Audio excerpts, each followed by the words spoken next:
Hello my YouTube family. युगांत और Ruhi episode number 7। अगली सुबह।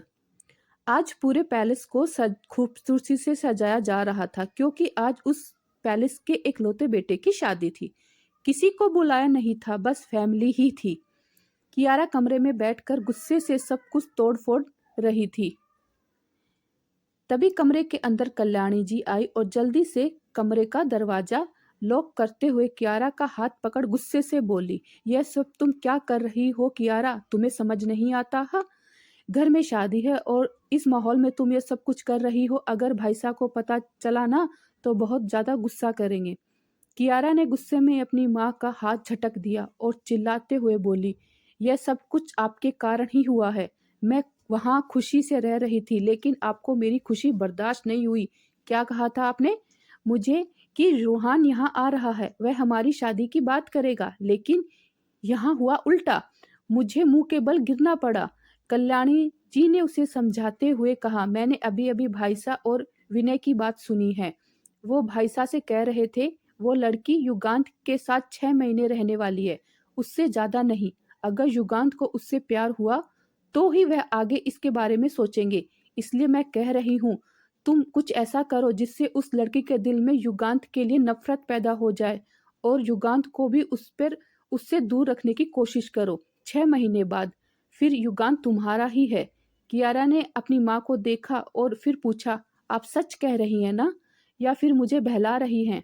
कल्याणी जी ने उसके हाथों को अपने हाथ में रखा और अपनी पलकें झपकाकर उसे आश्वासन दिया। गिरजा जी आज बहुत ज्यादा खुश थी क्योंकि उनके बेटे की शादी जो थी वह खुशी से सब कुछ कर रही थी। वहां दुर्गा देवी मुंह फुलाकर हॉल में सोफे पर बैठी हुई थी। सुबह से शाम कब तब्दील हो गई पता ही नहीं चला। आखिरकार वह घड़ी आ गई जिस समय युगांत और रूही शादी जैसे बंधन में बंधने वाले थे। लेकिन यह क्या बंधन सच में अच्छे सफल होने वाला था, यह आगे पता चलेगा। युगांत और रूही शादी के मंडप में बैठे थे। पंडित जी ने मंत्र पढ़ रहे थे। रूही और युगांत शादी की विधियां कर रहे थे। रूही के हाथों का स्पर्श युगांत के रोम रोम को खिला रहा था। उसके हर एक छुअन में उसे सुकून मिल रहा था, जिस कारण उसका चेहरा बहुत ज्यादा खिला खिला था। वो बार बार रूही को देख रहा था। उसने अपने मन में कहा, उफ, बहुत सुकून है तेरी इस छुअन में रूह। बस एक बार शादी हो जाए फिर तुम्हें सुकून से देख सकूंगा। तुम्हारी ये खूबसूरती मुझे तुम्हारी ओर खींच रही है। पता नहीं तुम्हें वह खुशियां दूंगा या नहीं। तुम्हारे कदमों में हर खुशी लाकर रख दूंगा। तुम्हारी आंखों में कभी आंसू नहीं आने दूंगा, ये वादा है मेरा तुमसे। वहीं रूही अपने मन में कह रही थी, पता नहीं कैसा रिश्ता होगा हमारा। जिस तरह आपने वो शर्त रखी है इससे तो ये क्लियर है कि आपको कियारा से प्यार है और मैं पूरी कोशिश करूंगी आपके बीच न आने की। लेकिन क्या आप इस प्रेजेंट में मुझसे ये सब कुछ होगा? दोनों ही अपने मन में अलग सोच रहे थे, पर आगे जो होने वाला था वे दोनों ही अनजान थे। शादी की विधियां हो चुकी थी। फेरे लेने के बाद युगांत ने रूही के मांग में सिंदूर भरा और फिर मंगलसूत्र पहनाकर रूही को पूरी तरीके से अपना बना लिया। युगांत और रूही ने मिलकर बड़ों का आशीर्वाद लिया और उसके बाद गिरजाजी ने यामी और मीरा को देखते हुए कहा, रूही को कमरे में लेकर जाओ। यामी और मीरा रूही को उसके कमरे में लेकर चले गए। युगांत इस वक्त राम से बातें कर रहा था इसलिए उसे पता नहीं था। तभी वहां देव आया और युगांत को देखते हुए बोला, बॉस हमें मैडम के डॉक्यूमेंट्स चाहिए। युगांत उसे एक नजर देखा और फिर अपने कमरे में चला गया, लेकिन वहां रूही को न देख वह वापस आया और फिर अपनी जेब से फोन निकालकर देव को एक मैसेज कर दिया। 1 मिनट बाद रूही के बारे में उसे पता चल गया। वह तेज कदमों के साथ गेस्ट रूम की तरफ चला गया। युगांत गेस्ट रूम की तरफ आया और उसने कमरे का दरवाजा नॉक किया। उसकी ये आदत काफी अच्छी थी, वो कभी भी बेधड़क किसी के कमरे में नहीं जाता था। कमरे का दरवाजा नॉक होते ही खुल गया। दरवाजा खुलते ही युगांत के सामने यामी खड़ी थी। युगांत ने उसे देखकर अपनी एक आईब्रो ऊपर की और अपनी जबरन आवाज में बोला, तुम यहाँ पर? यामी ने मुस्कुराते हुए कहा, भाई आप यहाँ क्या कर रहे हैं? आप यहाँ नहीं आ सकते। जब तक पूजा नहीं हो जाती आप भाभी से नहीं मिल सकते। यामी की बात सुनकर युगांत के चेहरे के भाव बदल गए। लेकिन यामी को यूं मुस्कुराता हुआ देख उसे लगा यामी उसके साथ मजाक कर रही है। इसलिए उसने यामी से कहा, मुझे रूही से बात करनी है, थोड़ी देर बाहर जाओ। युगांत की बात सुनकर यामी ने अपना सिर हिलाया और फिर मीरा को लेकर कमरे से बाहर चली गई।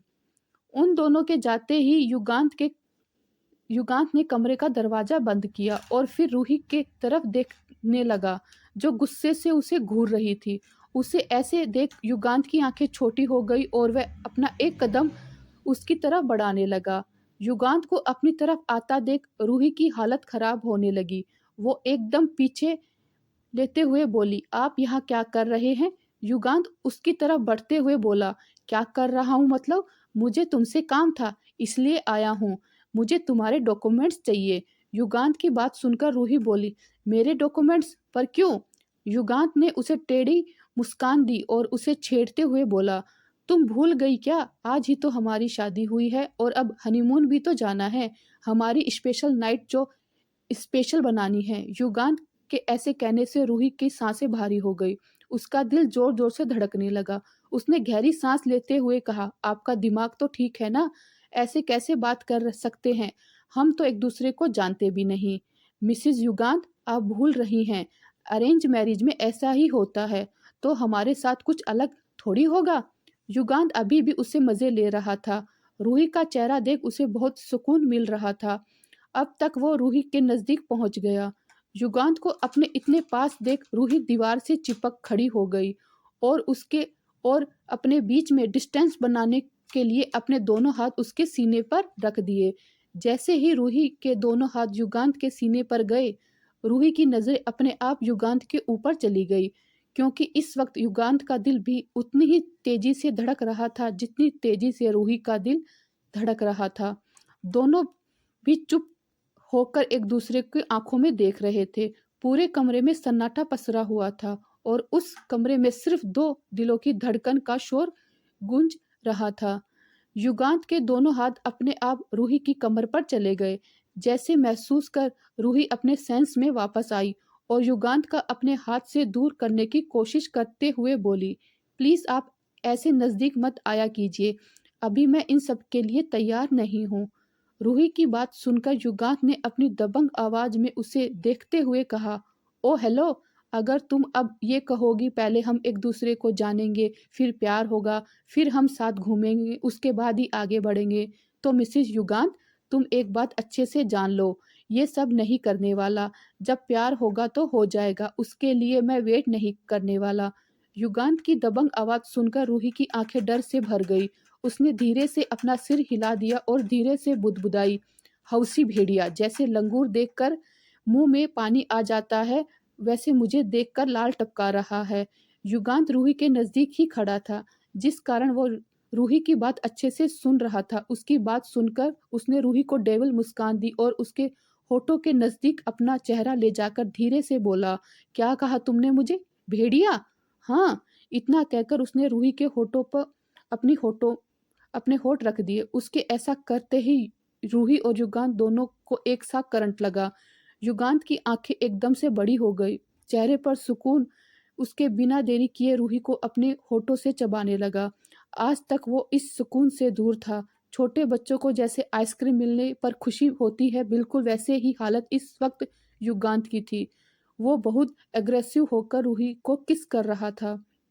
रूही की तो सांस भी नहीं आ रही थी। उसने अपने हाथों की पकड़ युगांत की शेरवानी पर कस दी और उसे दूर करने की कोशिश करने लगी, पर युगांत के ऊपर जैसे खुमार चढ़ा हुआ था। रूही पूरी कोशिश कर रही थी कि उसके पकड़ से छूटने की, पर युगांत के ऊपर कोई असर नहीं हो रहा था। तभी गेस्ट रूम के दरवाजा नॉक होने लगा।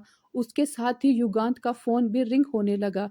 जैसे युगांत के चेहरे का तनावग्रस्त भाव आ गया, उसने रूही को धीरे से छोड़ा और अपनी जेब से फोन निकालकर देखा तो राम का कॉल देख उसने कॉल कट कर दिया।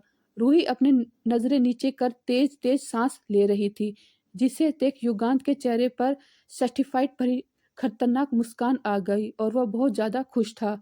आखिरकार उसे उसकी लाइफ पार्टनर मिल गई थी। युगांत ने खुशी से रूही के सूजे हुए होठों पर अंगूठे से सहलाया, जिस कारण रूही के मुंह से हल्की सी सिसकारी निकल गई। उसकी दर्द भरी आवाज़ सुनकर युगांत को बुरा लगा।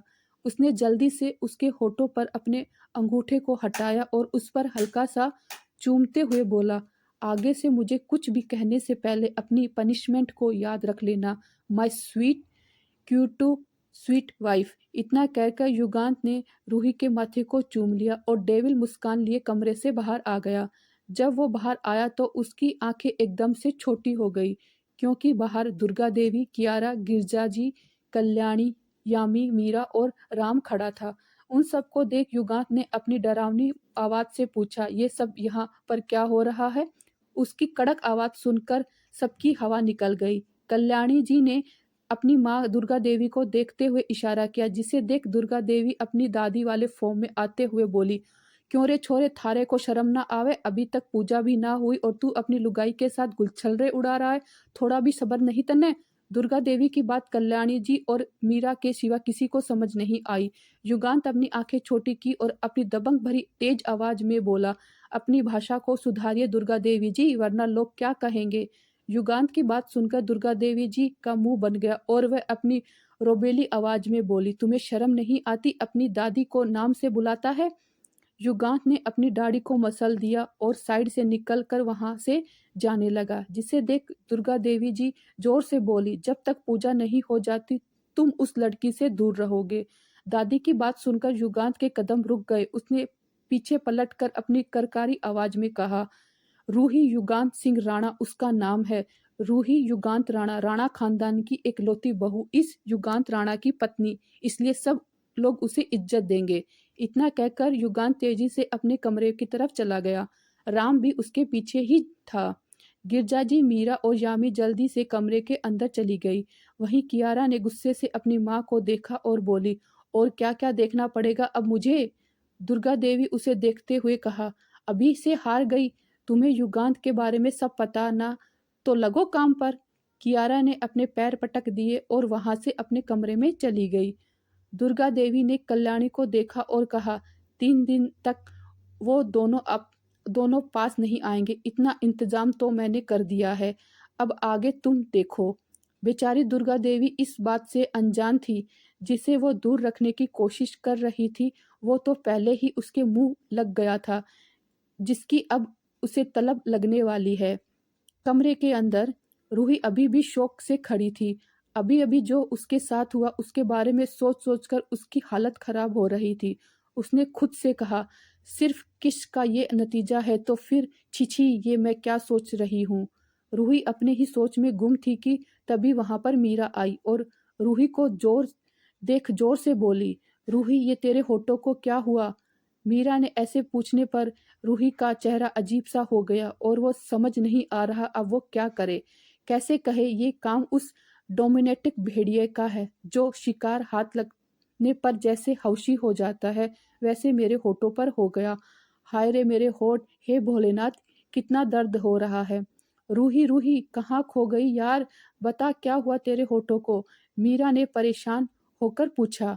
मीरा की बात सुनकर रूही सिसक्यानी हंसी हंसते हुए बोली, अरे ये तो मधुमक्खी, बड़ी सी मधुमक्खी ने काट लिया। रूही की बात सुनकर गिरजा जी और यामी भी रूही के नजदीक आई और उसे परेशानी से देखने लगी, जिससे देख रूही ने खुद को संभालते हुए कहा, मैं ठीक हूँ, वो ठीक हो जाएगा। गिरजा जी, हाँ बेटा, खाना खाने के बाद आइस क्यूब से सेक लेना। रूही प्यारी सी मुस्कान लिए बोली, जी काकीसा। गिरजा जी रूही के बालों को सहलाती हुई प्यार से बोली, अब माँ सा कह दो बेटा, काकीसा सुन सुनकर कान पक गए हैं। रूही आंखों में नमी लिए बोली, जी मासा, आगे से मैं मासा ही बोलूँगी। Thank you for watching this video. Please guys मेरे इस चैनल को सब्सक्राइब कीजिए, वीडियो को लाइक कीजिए और अपने दोस्तों के साथ शेयर कीजिए। Thank you for watching.